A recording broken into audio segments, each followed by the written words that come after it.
So, in our design of spring chapter, this is the second article, spring terminology. जेव्हा केव्हा आपण एखादी term शिकणार तेव्हा आपल्याला डिझाईनमध्ये त्याची टर्मिनॉलॉजी बघावं. जसं आपण स्क्रूची टर्मिनॉलॉजी बघितली, स्क्रू थ्रेडची, तसं स्प्रिंगची टर्मिनॉलॉजी बघावं. म्हणजे त्यात वापरणारे काही टर्म्स. तर या स्प्रिंगमध्ये वापरणारे टर्म्स कोणते? हे 4-5 टर्म्स आहेत. पहिली टर्म आहे solid length, second term free length, third term spring index, fourth spring rate आणि फिफ्थ इज पिच. ओके, तर हे एक एक टर्म आपण पाहू. सगळ्या टर्म सोपे आहेत, काही एवढं विशेष नाही. सॉलिड लेंथ आपण पहिल्यांदा बघू. सॉलिड लेंथ म्हणजे काय? त्यातून सॉलिड लेंथ म्हणजे काय? Solid length is defined as the axial length of the spring, the axial length of the spring which is so compressed that the adjacent points touches each other. त्याला काय म्हणतो आपण? Solid length. Solid म्हणजे ज्या वेळेस आपली spring आपण compress करतो, ज्यावेळेस स्प्रिंग आपली कॉम्प्रेस करतो, पण किती कॉम्प्रेस करायची?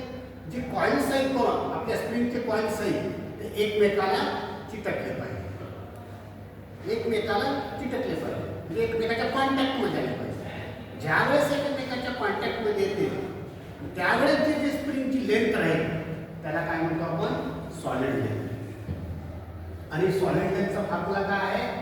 Solid length is equal to n into d, small d. n काय आहे मित्रांनो? n आहे टोटल नंबर ऑफ कॉइल्स, आणि डी काय आहे? Diameter of that spring wire.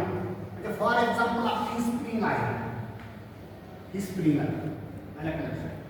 मग हे किती नंबर कॉइल्सचे किती नंबर आहेत? 1 2 3 4 5 6 हे नंबर्स आहेत, हे टोटल नंबर ऑफ कॉइल्स. आणि डायमीटर ऑफ वायर म्हणजे हा वायरचा diameter, spring wire. Okay, this is a solid length. म्हणजे ज्यावेळेला आपण स्प्रिंग कॉम्प्रेस करू आणि ज्यावेळेस कॉइल्स एकमेकाला कॉन्टॅक्ट होतील त्यावेळेस जी स्प्रिंगची लेंथ आहे, ॲक्सियल लेंथ, त्याला काय म्हणतो आपण? Solid length. सेकंड टर्मिनॉलॉजी आहे फ्री लेंथ. फ्री लेंथ म्हणजे काय? It is the length of the spring in the free or unloaded condition. It is the length of the spring in the free or unloaded condition. ज्यावेळेस स्प्रिंगवर काही load राहणार नाही, ज्यावेळेस स्प्रिंगवर काही load राहणार नाही किंवा स्प्रिंग फ्री राहील त्यावेळेस त्या स्प्रिंगची जी काही लेंथ राहील त्याला काय म्हणतो आपण? फ्री लेंथ असं म्हणतो. आणि फ्री लेंथ कसं काय फाइंड आउट करतो आपण? Solid length plus maximum compression plus clearance between adjacent points. त्याचा short formula solid length. Solid length आपल्याला आपण इथं फॉर्म्युला लिहिला आहे n into D plus del max plus 0.15 into del max, म्हणजे maximum deflection compression of that spring. Okay, त्याच्यानंतर आहे spring index. Spring index म्हणजे काय? The ratio of the mean diameter of the coil to the diameter of the wire. Okay, कॉइलचा diameter आणि वायरचा diameter यांचा जो ratio आहे त्याला आपण स्प्रिंग इंडेक्स म्हणतो. स्प्रिंग इंडेक्स आपण कशाने इंडिकेट करतो? सी न. C is equal to capital D divided by small d. C is a spring index. लक्षात. What is capital D? Mean diameter of the coil.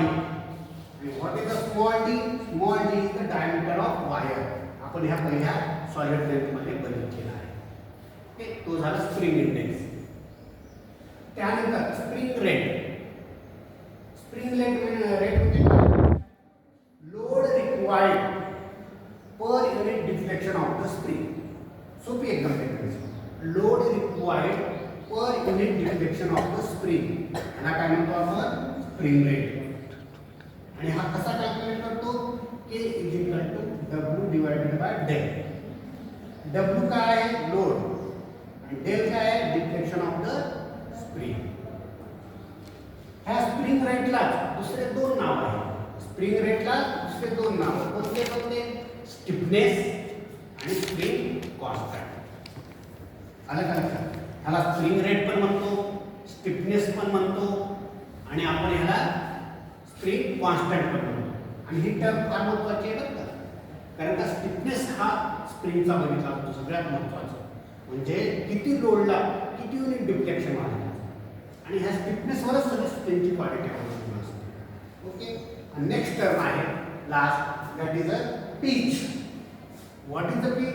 The axial distance between the adjacent coils in uncompressed state.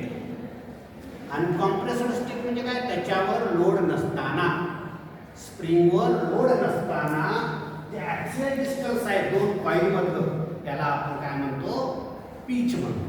आलं का लक्षात. For example आपली ही spring आहे. आलं का लक्षात. ह्या स्प्रिंगवर जर लोड नसेल तर ह्या दोन ॲडजस्टंट कॉइल मधलं जे अंतर आहे त्याला काय म्हणतो आपण pitch. The distance between two adjacent coils. Condition काय ज्यावेळेस ते अनकॉम्प्रेस्ड म्हणजे काय त्याच्यावर लोड राहणार नाही. आलं का लक्षात.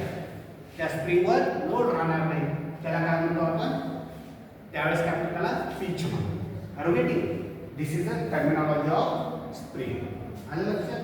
काय काय टर्मिनॉलॉजीमध्ये सगळ्यात महत्त्वाचं सॉलिड लेंथ फ्री लेंथ त्याच्यानंतर स्प्रिंग इंडेक्स त्याच्यानंतर spring rate spring constant thickness ही नाव आहे स्प्रिंग रेटला. ओके. त्यानंतर pitch. Okay. We will stop here. Please subscribe my channel आणि लाईक करायला विसरू नका. थँक्यू.